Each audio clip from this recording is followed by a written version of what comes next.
Terima kasih pemirsa, Anda masih bersama kami dalam Berita Papua. Untuk Anda yang baru bergabung, kami akan menyajikan kembali 3 berita utama hari ini.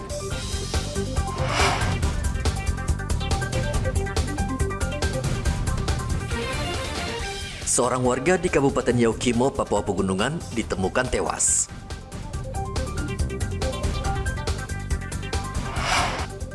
Pencuri alat pertanian di Merauke diringkus polisi.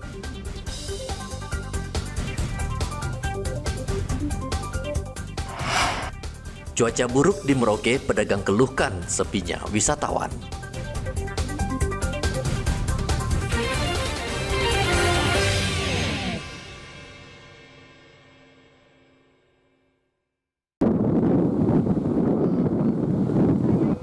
Banjirop di Merauke sudah 3 hari terakhir merendam kawasan pantai Lampu 1, Kabupaten Merauke.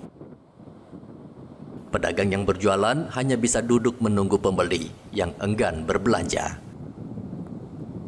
Akibat banjirop, pedagang mengaku rugi karena dagangan mereka tidak laku. Selama beberapa hari terakhir, air pasang melanda perairan Merauke. Air pasang ini juga menyebabkan wisatawan tidak berani mengunjungi pantai Lampu 1.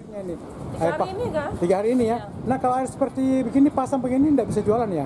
Ya bisa jualan tapi di atas. Oh, di atas. Ya. Tapi kalau pengunjungnya ramai juga kalau situasi begini? Tidak terlalu ramai ya? Karena lihat air besar, jadi mobil-mobil semuanya balik lagi. Balik, jadi tidak ada ya kalau begini-begini. Ini sampai berapa hari begini biasanya nih?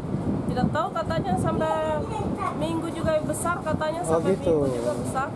Tambah besar ya? Iya. Bulan kilo, sama Ibu, tidak bisa jualan juga kalau begini ya? Iya. Tidak bisa ya? Air turun baru jual. Oh gitu, jam berapa biasa kalau? Jam-jam 3 bisa asal. Jam-jam 3 ya, tapi pengunjungnya ramai juga? Ya, alhamdulillah. Yang penting ada ya? Oke. Ini sudah berapa hari Bu seperti ini? Sudah? 5 hari. 5 hari nih ya? Berapa kan? 3 hari. 3 hari ya? Oke. Cuaca buruk melanda perairan Merauke sejak bulan Desember. Selain pedagang, nelayan di Merauke juga kesulitan karena tidak bisa mencari ikan. Muhammad Ridwan melaporkan dari Merauke, Papua Selatan. Balai Besar Meteorologi, Klimatologi dan Geofisika Wilayah Jayapura melalui Stasiun Klimatologi Papua memprediksi salju abadi di puncak Kartens Timika terancam punah pada tahun 2026 mendatang. Kepala Stasiun Klimatologi Papua, Sulaiman, mengatakan pemanasan global dan perubahan iklim menjadi penyebab menyusutnya salju abadi tersebut. Selain faktor pemanasan global, curah hujan yang tinggi di wilayah tersebut turut mempengaruhi percepatan pencairan salju. Ancaman punahnya salju abadi menyusul penurunan luasan dan ketebalan salju yang telah diamati selama beberapa tahun terakhir. Di 2022 menjadi 0,23 km persegi. Jadi artinya ada pengurangan sebesar 15% atau 0,7 km persegi setiap tahunnya. Dengan estimasi begitu, maka dengan tersisanya 0,23 km persegi, maka diperkirakan di tahun 2026 dan 2025 ini adalah terakhir luas dari salju abadi di Kabupaten Puncak. Akan adanya suhu yang semakin panas seiring waktu.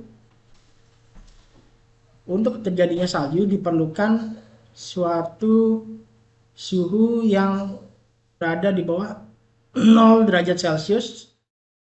Berdasarkan hasil penelitian BMKG pada tahun 2010, ketebalan salju di puncak Kartens masih di kisaran 32 meter. Namun pada tahun 2024, ketebalannya tersisa 4 meter. Salju di puncak Kartens Timika di ketinggian 4.884 meter di atas permukaan laut dan berpengaruh pada cuaca yang terjadi di Kabupaten Mimika. Arthur melaporkan dari Kota Jayapura, Papua. Ditres Narkoba Polda Papua mengungkap 3 kota besar di Indonesia menjadi pemasok sabu-sabu ke Papua selama 1 tahun terakhir. 3 kota ini yakni Jakarta, Surabaya, dan Madura Direktur Reserse Narkoba Polda Papua, Kombes Alfian, mengatakan modus yang digunakan jaringan pengedar sabu-sabu di 3 kota, yakni melalui jasa pengiriman barang dan memalsukan alamat pengirim dan menyamarkan sabu-sabu di dalam paket. Menurut catatan Ditres Narkoba Polda Papua, selama 1 tahun terakhir, Polda Papua menangani 57 kasus narkoba jenis sabu-sabu dengan meringkus 94 tersangka dan menyita barang bukti sabu-sabu seberat 1.450 gram. Sementara untuk kasus ganja, Polda Papua menangani 156 kasus dan meringkus 197 tersangka, serta menyita barang bukti sekitar 85.000 gram ganja. Pengiriman melalui jasa pengiriman, yaitu asalnya dari Jakarta, dikirim melalui jasa pengiriman, kemudian ada yang dari Surabaya dan Madura jasa pengiriman.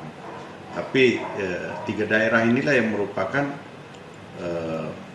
barang, asal barang pengiriman dari barang, yaitu mereka melalui jasa pengiriman. Hambatan dalam melakukan penyelidikan terhadap barang tersebut, mereka ngirim barangnya itu dengan alamat palsu, dan barang tersebut disamarkan, pengirimannya bisa melalui paket tapi dibungkus dengan berbagai macam seperti buku, mungkin knalpot dan lain sebagainya. Nah, itu kemudian mereka bungkus lagi untuk penyamarannya. Ganja yang masuk ke Papua rata-rata berasal dari Papua New Guinea melalui jalur tikus, pelabuhan, dan darat. Arthur melaporkan dari Kota Jayapura, Papua.